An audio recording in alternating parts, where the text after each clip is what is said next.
दोस्तों welcome back to another video. दोस्तों आज की इस वीडियो में मैं बात करूंगा फिनलैंड में जॉब की सिचुएशन के बारे में। दोस्तों आपने यूट्यूब, फेसबुक पे बहुत सी और इंस्टाग्राम पे बहुत सी रील्स, वीडियोस देखी होंगी जिसमें बहुत से लोग एक्सप्लेन कर रहे हैं कि आजकल फिनलैंड में काम की बहुत ज़्यादा दिक्कत चल रही है। लेकिन दोस्तों मेरा वीडियो बनाने का ये मकसद नहीं कि मैं आपको बताऊँ कि फिनलैंड में जॉब की दिक्कत चल रही है या जॉब नहीं मिल रही। दोस्तों मैं इस वीडियो में आपको कुछ ऐसे तरीके बताऊंगा जो मेरे मुताबिक, जो यहाँ पे रहने के मुताबिक मैंने सीखा है कि आप इस तरीके से अगर ये चीज़ें करें तो आपको जॉब मिलने के चांसेस ज़्यादा हो सकते हैं। या दोस्तों मेरे मुताबिक जो मुझे लगता है कि एक स्टूडेंट को ये चीज़ें करनी चाहिए ताकि यहाँ पे फिनलैंड आने के बाद वो अपनी फ़ीस या अपना मंथली एक्सपेंस जो है वो उसको खुद बेयर कर सके। तो दोस्तों मैं एक बात यहाँ पे सबसे पहले आपको क्लियर करना चाहता हूँ कि मैं कोई जॉब कंसल्टेंट नहीं हूँ और ना ही मेरी कोई एजेंसी या इस तरह का कोई सीन है। मैं आप लोगों की तरह एक नॉर्मल स्टूडेंट हूँ जो यहाँ पे रहता है, और मैं इस वीडियो में आपको बताऊँगा कि वो आप कौन सी वो चीज़ें कर सकते हैं जो मैंने नहीं की और मुझे लगता है कि एक स्टूडेंट को यहाँ आने से पहले करनी चाहिए, ताकि यहाँ आने के बाद उसके लिए चीज़ें जो है वो आसान हो जाएं बाकी लोगों की निस्बत। तो दोस्तों मेरे मुताबिक सबसे पहली चीज़ जो एक स्टूडेंट को यहाँ आने से पहले करनी चाहिए, एटलीस्ट 1 मंथ आने से पहले करनी चाहिए, वो ये है कि आपको jobly.fi, वर्क इन फिनलैंड या जॉब्स इन फिनलैंड, इस तरह की मशहूर जो वेबसाइट हैं आपको उन पे जाना चाहिए और वहाँ पे आपको जॉब्स पे अप्लाई करना शुरू कर देना चाहिए। दोस्तों ये मैं इसलिए कह रहा हूँ क्योंकि यहाँ पे जॉब्स गेटिंग प्रोसेस जो है वो बहुत ही स्लो है। मतलब अगर आप किसी जॉब पे आज अप्लाई करते हैं तो उसका अगर आपको नेगेटिव रिस्पांस भी आना है तो वो भी एटलीस्ट 1 या 1.5 मंथ के बाद आता है। तो ये मैं बात इसलिए कह रहा हूँ कि जब आप पाकिस्तान में हो या इंडिया में हो और आपके आने को थोड़ा सा टाइम बाकी रहता हो तो आप उस वक्त ही जॉब्स पे अप्लाई करना स्टार्ट कर दो, ताकि यहाँ पे आने से पहले आपको एटलीस्ट 1-2 इंटरव्यू, अगर 1 या 1.5 मंथ के बाद आपकी टिकट है फिनलैंड की। तो दोस्तों अगर आप मुझसे पूछे तो मैं आपको ये बताऊंगा कि आप यहाँ की फिनलैंड की जो भी जॉब गेटिंग फेमस वेबसाइट हैं आप उन पे जाएं, जैसे कि jobly.fi, work in Finland, jobs in Finland, और आपको जितनी भी जॉब्स आपको लगता है कि आप इस जॉब में फिट हो सकते हैं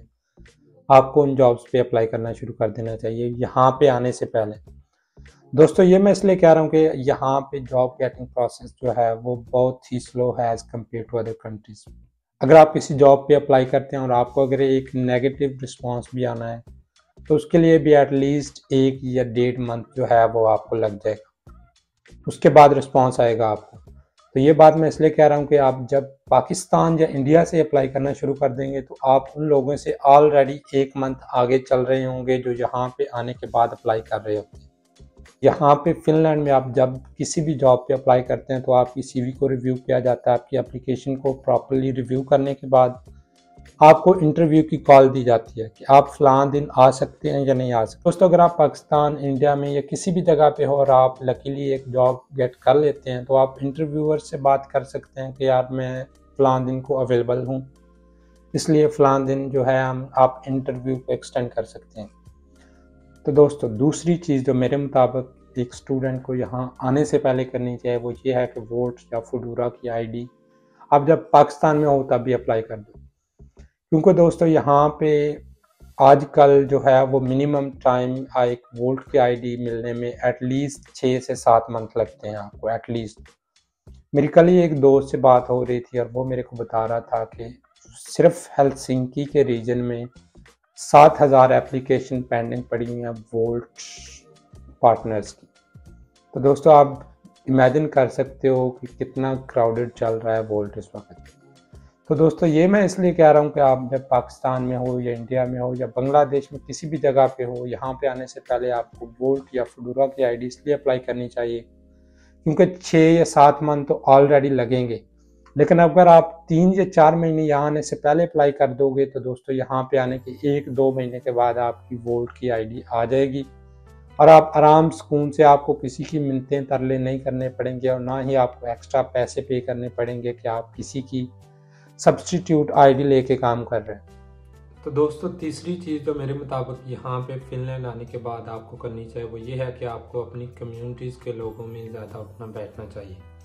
दोस्तों, क्योंकि फिनलैंड में बहुत सी जॉब्स जो ऐसी हैं जिनमें रेफरेंस चल जाते हैं। और अगर आप दोस्तों अपनी कम्युनिटीज़ के लोगों से मिलते हैं और आपकी फ्रेंडशिप हो जाती है, शायद उनकी कंपनी में हायरिंग चल रही हो और शायद वो आपको रिकमेंड करेंगे तो आपके जॉब गेट करने के चांसेस बहुत ज़्यादा बढ़ जाते हैं। तो दोस्तों फिलहाल के लिए इतना ही। अपना ख्याल रखिए। अगर आपका कोई भी क्वेश्चन हो फिनलैंड के बारे में तो kindly let me know in the comments.